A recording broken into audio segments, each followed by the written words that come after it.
Hi, this is a tutorial about the problem of the Samsung refrigerator ice maker freezing up and not creating ice.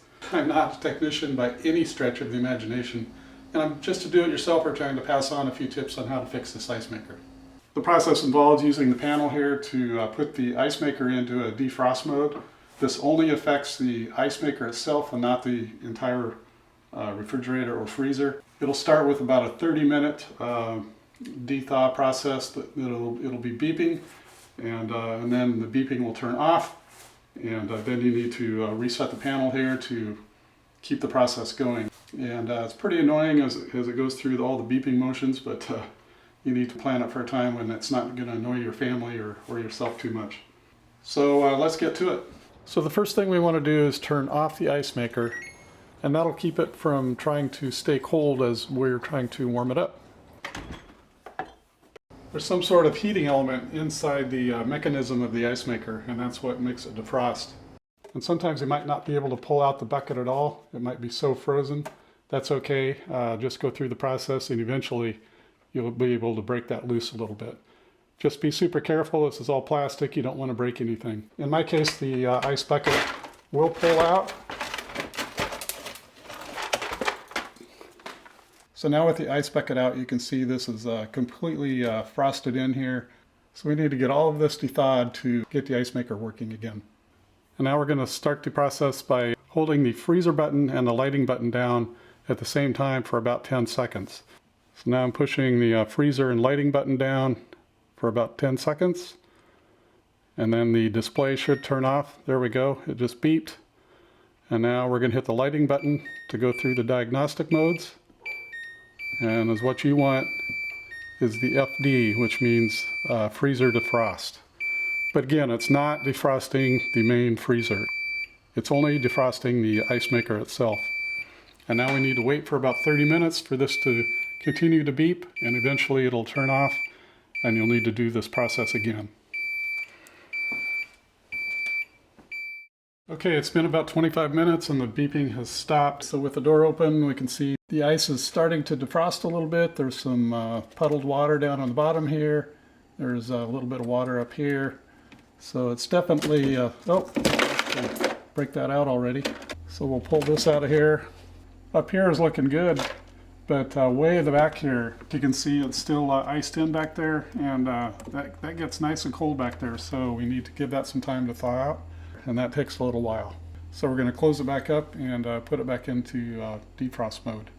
So once again, we're going to hold the freezer and the lighting buttons down at the same time for about 10 seconds until the display goes off.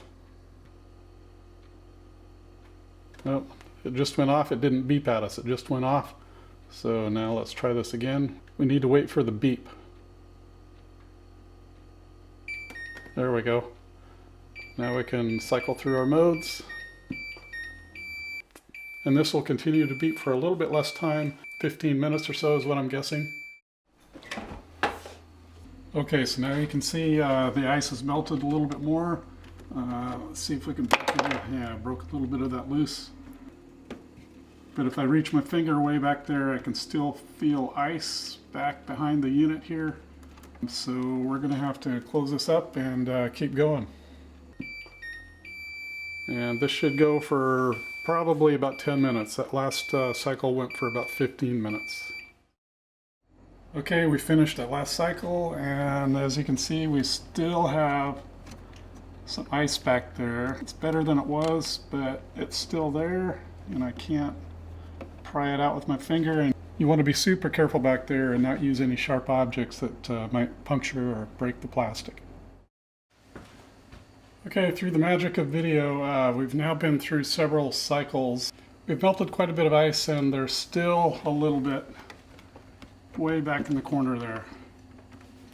So one thing I want to check is make sure there's no ice inside this chute here. I'm not even sure what this is called, but we want to take the screw out and then lower this down and check for ice inside there.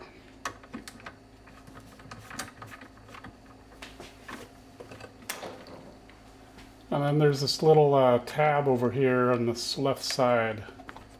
Oh, there we go. Normally that's pretty plugged up with ice still and it doesn't want to come down, so you got to be kind of gentle with it, pulling it down to make sure you don't break anything inside. So I'm going to go ahead and leave this open, and I'm going to go through another cycle to try to get this ice melted that's back here. Hopefully with this being open there will be more heat circulation in there to get everything cleaned out. Now there is no ice that I can feel behind there. It's pretty much completely thawed out now. So now we got to put this part back in place. This piece can be a little bit of a pain to get back in place. There's a little tab right here that you got to get this thing over on, like so. So you can see here how the screw hole doesn't quite line up. You really got to shove up on this thing, which is kind of a pain. So now we can put the ice bucket back in place. And now it should start making ice again.